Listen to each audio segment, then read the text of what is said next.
Hello and welcome to my channel. My name's Amanda and I'm happy that you're here. Thanks for coming back for another episode of Midnight Murmurs, Stories for Swift Nights.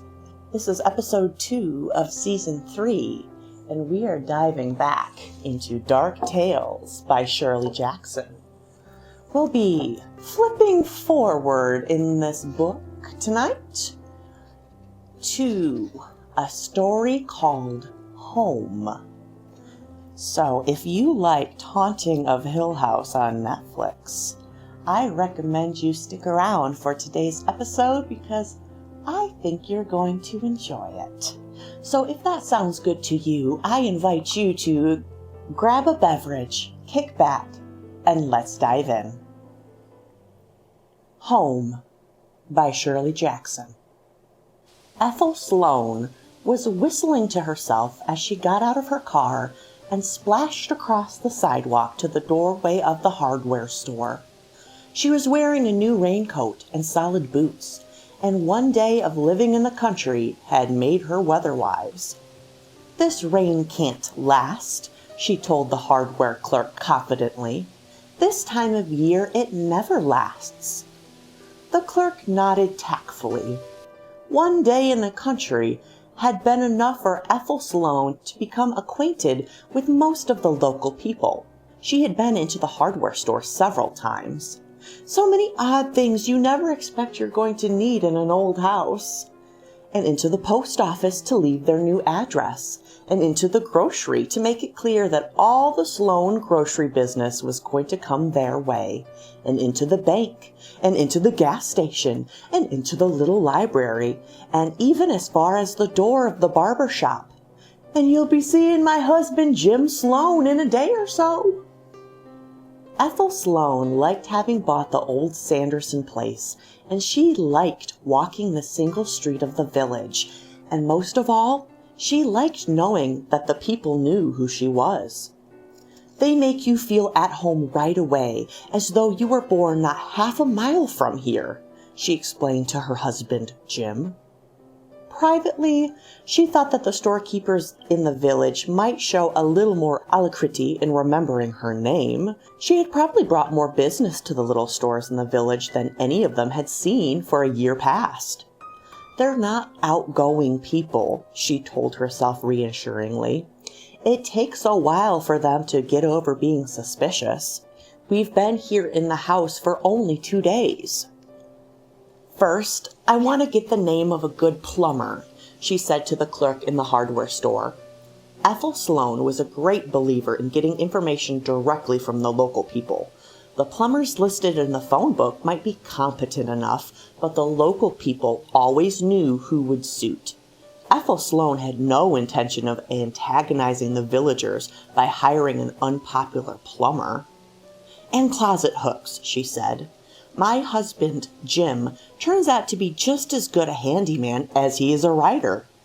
Always tell them your business, she thought. Then they don't have to ask. "I suppose the best one for plumbing would be Will Watson," the clerk said. "He does most of the plumbing around here." "You drive down the Sanderson Road in this rain?" "Of course." Ethel Sloane was surprised. "I had all kinds of things to do in the village." "Creek's pretty high. They say that sometimes when the creek is high, the bridge held our moving truck yesterday, so I guess it will hold my car today. That bridge ought to stand for a while yet." Briefly, she wondered whether she might not say, "for a spell," instead of "for a while," and then decided that sooner or later it would come naturally. Anyway, who minds rain? We've got so much to do indoors. She was pleased with indoors. "Well," the clerk said, "of course, no one can stop you from driving on the old Sanderson Road. If you want to. You'll find people all around here mostly leave it alone in the rain, though. Myself, I think it's all just gossip, but then I don't drive out that way much anyway." "It's a little muddy on a day like this," Ethel Sloane said firmly. "And maybe a little scary crossing the bridge when the creek is high, but you've got to expect that kind of thing when you live in the country." I wasn't talking about that, the clerk said. Closet hooks? I wonder, do we have any closet hooks? In the grocery, Ethel Sloane bought mustard and soap and pickles and flour. All the things I forgot to get yesterday, she explained, laughing. You took that road on a day like this? The grocer asked. It's not that bad, she said, surprised again. I don't mind the rain. We don't use that road in this weather, the grocer said. You might say there's talk about that road. It certainly seems to have quite a local reputation, Ethel said and laughed. And it's nowhere near as bad as some of the other roads I've seen around here. Well, I told you, the grocer said and shut his mouth. I've offended him, Ethel thought. I've said I think their roads are bad. These people are so jealous of their countryside. I guess our road is pretty muddy, she said almost apologetically, but I'm a very careful driver. You stay careful, the grocer said, no matter what you see. I'm always careful. Whistling, Ethel Sloane went out and got in her car and turned it in the circle in front of the abandoned railway station. Nice little town, she was thinking, and they are beginning to like us already, all so worried about my safe driving. We're the kind of people, Jim and I, who fit in a place like this. We wouldn't belong in the suburbs or some kind of colony. We're real people. Jim will write, she thought, and I'll get one of these country women to teach me how to make bread. Watson for plumbing. She was oddly touched when the clerk from the hardware store and then the grocer stepped to their doorways to watch her drive by. They're worrying about me, she thought. They're afraid a city gal can't manage their bad, wicked roads, and I do bet it's hell in the winter, but I can manage. I'm country now. Her way led out of the village and then off the highway onto a dirt road that meandered between fields and an occasional farmhouse, then crossed the creek, disturbingly high after all this rain, then turned onto the steep hill that led to the Sanderson house. Ethel Sloane could see the house from the bridge across the creek, although in the summer the view would be hidden by trees. It's a lovely house, she thought with a little catch of pride. I'm so lucky. Up there it stands, so proud and remote, waiting for me to come home. On one side of the hill, the Sanderson land had long ago been sold off, and the hillside was dotted with small cottages and a couple of ramshackle farms. The people on that side of the hill used the other, lower road, and Ethel was surprised and a little uneasy to perceive that the tire marks on this road and across the bridge were all her own, coming down. No one else seemed to use this road at all. Private, anyway, she thought. Maybe they've talked everyone else out of using it. She looked up to see the house as she crossed the bridge. My very own house, she thought. And then, well, our very own house, she thought. And then she saw that there were two figures standing silently in the rain by the side of the road. Good heavens, she thought, standing there in this rain, and she stopped the car. Can I give you a lift? She called out, rolling down the window. Through the rain, she could see that they seemed to be an old woman and a child, and that the rain drove down on them, staring. Ethel Sloane became aware that the child was sick with misery, wet and shivering and crying in the rain, and she said sharply, "Come and get in the car at once. You mustn't keep that child out in the rain another minute." They stared at her, the old woman frowning, listening. Perhaps she is deaf, Ethel thought, and in her good raincoat and solid boots, she climbed out of the car and went over to them. Not wanting for any reason in the world to touch either of them, she put her face close to the old woman's and said urgently, "Come, hurry, get that child into the car where it's dry. I'll take you wherever you want to go." Then, with real horror. She saw that the child was wrapped in a blanket, and under the blanket he was wearing thin pajamas. With a shiver of fury, Ethel saw that he was barefoot and standing in the mud. "Get in that car at once," she said, and hurried to open the back door. "Get in that car at once. Do you hear me?" Silently, the old woman reached her hand down to the child, and, his eyes wide and staring past Ethel Sloane, the child moved towards the car, with the old woman following. Ethel looked in disgust at the small bare feet going over the mud and the rocks, and she said to the old woman, "You ought to be ashamed. That child is certainly going to be sick." She waited until they had climbed into the back seat of the car and slammed the door and got into her seat again. She glanced up at the mirror, but they were sitting in the corner where she could not see them, and she turned, and the child was huddled against the old woman, and the old woman looked straight ahead, her face heavy with weariness.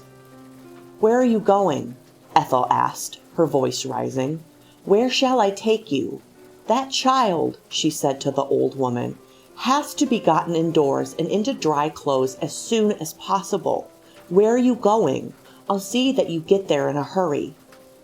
The old woman opened her mouth, and in a voice of old age beyond consolation said, "We want to go to the Sanderson place." "To the Sanderson place?" To us, Ethel thought. To see us? This pair? Then she realized that the Sanderson place, to the old local people, probably still included the land where the cottages had been built. They probably still called the whole thing the Sanderson place, she thought, and felt oddly futile with pride.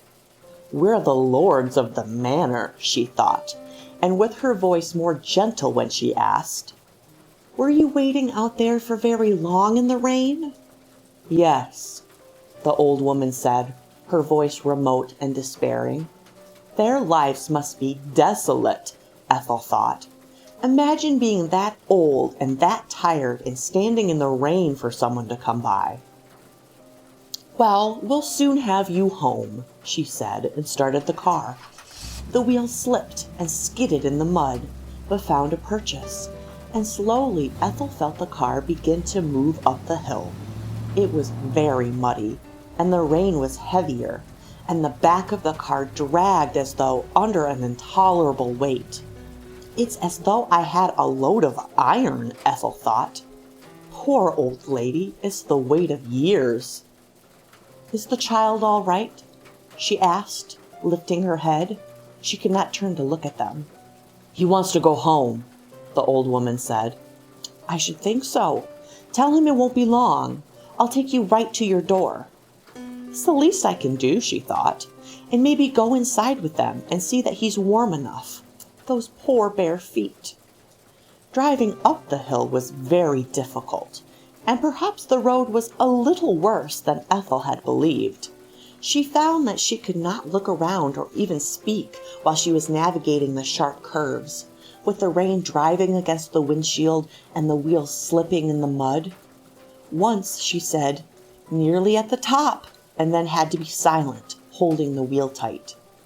When the car gave a final lurch and topped the small last rise that led onto the flat driveway before the Sanderson house, Ethel said, "Made it," and laughed. "Now, which way should I go?"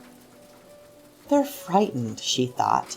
"I'm sure the child is frightened, and I don't blame them. I was a little nervous myself." She said loudly, "We're at the top now. It's all right. We made it. Now where shall I take you?" When there was still no answer, she turned, and the back seat of the car was empty. "But even if they could have gotten out of the car without my noticing," Ethel Sloane had said for the 10th time that evening to her husband, "they couldn't have gotten out of sight. I looked and looked." She lifted her hands in an empathetic gesture. "I went all around the top of the hill in the rain, looking in all directions and calling them." "But the car seat was dry," her husband said. Well, you're not going to suggest that I imagined it, are you? Because I'm simply not the kind of person to dream up an old lady and a sick child. There has to be some explanation. I don't imagine things. Well, Jim said, then hesitated. Are you sure you didn't see them? They didn't come to the door? Listen, Jim said, then hesitated again. Look, he said, I have certainly never been the kind of person who goes around imagining that she sees old ladies and children. You know me better than that, Jim. You know I don't go around. Well, Jim said. Look, he said finally. There could be something. A story I heard. I never told you because what? Because you, well, Jim said. Jim? Ethel Sloane set her lips. I don't like this, Jim. What is there that you haven't told me? Is there really something you know and I don't? It's just a story. I heard it when I came up to look at the house. You mean you've known something all this time and you've never told me? It's just a story, Jim said helplessly. Then looking away, he said, Everyone knows it, but they don't say much. I mean, these things... Jim, Ethel said, tell me at once. It's just that there was a little Sanderson boy stolen or lost or something. They thought a crazy old woman took him. People kept talking about it, but they never knew anything for sure. What? Ethel Sloane stood up and started for the door. You mean there's a child been stolen and nobody told me about it? No, Jim said oddly. I mean, it happened 60 years ago. Ethel was still talking about it at breakfast the next morning. And they've never been found, she told herself happily. All these people around went searching, and they finally decided the two of them had drowned in the creek because it was raining then just the way it is now. She glanced with satisfaction at the rain beating against the window of the breakfast room. Oh, lovely, she said, and sighed and stretched and smiled. Ghosts, she said. I saw 2 honest-to-goodness ghosts. No wonder, she said. No wonder the child looked so awful. Awful. Kidnapped and then drowned. No wonder. Listen, Jim said. If I were you, I'd forget about it. People around here don't like to talk much about it. They wouldn't tell me, Ethel said, and laughed again. Our very own ghosts, and not a soul would tell me. I just won't be satisfied until I get every word of the story. That's why I never told you, Jim said miserably. Don't be silly. Yesterday everyone I spoke to mentioned my driving on the road, and I bet every one of them was dying to tell me the story. I can't wait to see their faces when they hear. No. Jim stared at her. You simply can't go around boasting about it.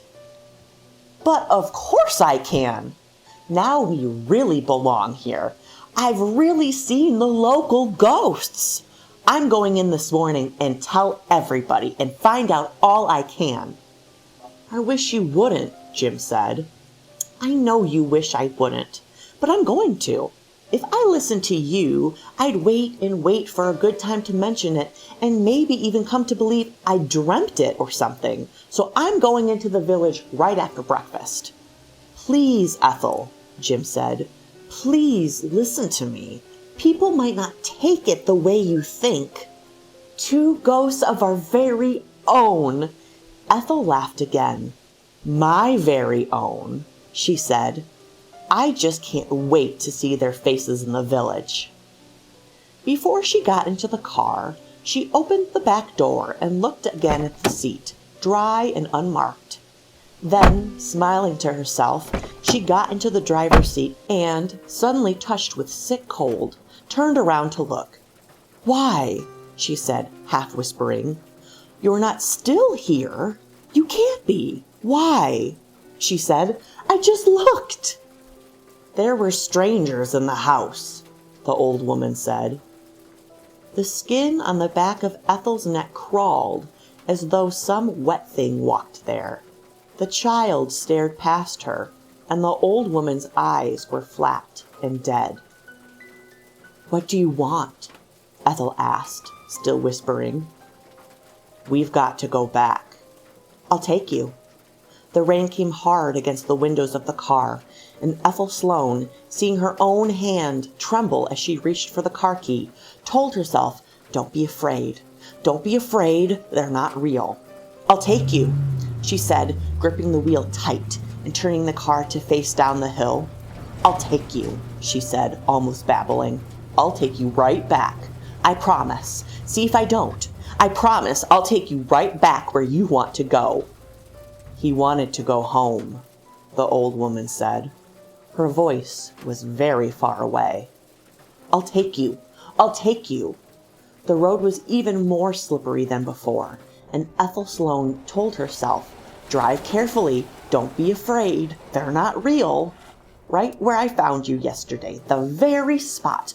I'll take you back." There were strangers in the house. Ethel realized that she was driving faster than she should. She felt the disgusting, wet cold coming from the back seat pushing her, forcing her to hurry. "I'll take you back," she said over and over to the old woman and the child. "When the strangers are gone, we can go home," the old woman said. Coming to the last turn before the bridge, the wheels slipped, and pulling at the steering wheel and shouting, "I'll take you back! I'll take you back!" Ethel Sloane could hear only the child's horrible laughter as the car turned and skidded towards the high waters of the creek. One wheel slipped and spun in the air, and then, wrenching at the car with all her strength, she pulled it back onto the road and stopped. Crying, breathless, Ethel put her head down on the steering wheel, weak and exhausted. "I was almost killed," she told herself. "They almost took me with them." She did not need to look into the back seat of the car. The cold was gone, and she knew the seat was dry and empty. The clerk in the hardware store looked up and, seeing Ethel Sloane, smiled politely and then, looking again, frowned. "You feeling poorly this morning, Mrs. Sloane?" he asked. "Rain bothering you?" "I almost had an accident on the road," Ethel Sloane said. "On the old Sanderson road?" The clerk's hands were very still on the counter. "An accident?" Ethel Sloane opened her mouth and then shut it again. "Yes," she said at last. "The car skidded." "We don't use that road much," the clerk said. Ethel started to speak, but stopped herself. "It's got a bad name locally, that road," he said. "What were you needing this morning?" Ethel thought, and finally said, "Clothespins. I guess I must need clothespins." "About the Sanderson road?" "Yes," said the clerk, his back to her. "Nothing," Ethel said. "Clothespins," the clerk said, putting a box on the counter. "By the way, will you and the mister be coming to the PTA social tomorrow night?" "We certainly will," said Ethel Sloane. And that is the end of Home. That was another good one. That kind of reminded me a little bit of Haunting of Hill House, where, the two sisters are driving and arguing, and then all of a sudden you get the jump scare of the sister ghost popping up in the car. That's the feel I got from this story. Don't you think it's interesting When people move into a town with locals, they either try to conform or they try to stick out like a sore thumb. I think many people can relate to that story. My mind always comes back to an old quote, "Those who do not know history are doomed to repeat it." Don't you think it's interesting that instead of being scared that she picked up two ghostly hitchhikers like a normal person would be, she was taking weird and sick pleasure in the fact that, like, we've got this Sanderson estate and we even have two ghosts that go with it. It just felt like a little bit like macabre, like profiting off of somebody else's death. Gave me the ick like some true crime can give you. And I really like how short and sweet this story was. This is only the second story we've read out of this anthology, really. I think it's interesting because the first story was about a character called Miss Strangeworth, a mouthful, and in this story, Shirley also does full names of the character. Ethel Sloan. It's all over. Having the full name of the characters is really giving it like an impact, really making it feel like an allegory, like you could put in anybody's name there and get the same sort of effect. I'm really enjoying this book. I am very pleased we chose to do this book for season 3. So if you enjoyed this video, and you are down to hear more short stories out of Dark Tales by Shirley Jackson, please be sure to like this video and subscribe for more videos coming your way soon. I hope you're having a wonderful day, and I'll see you in the next one. Bye! Ciao, ciao!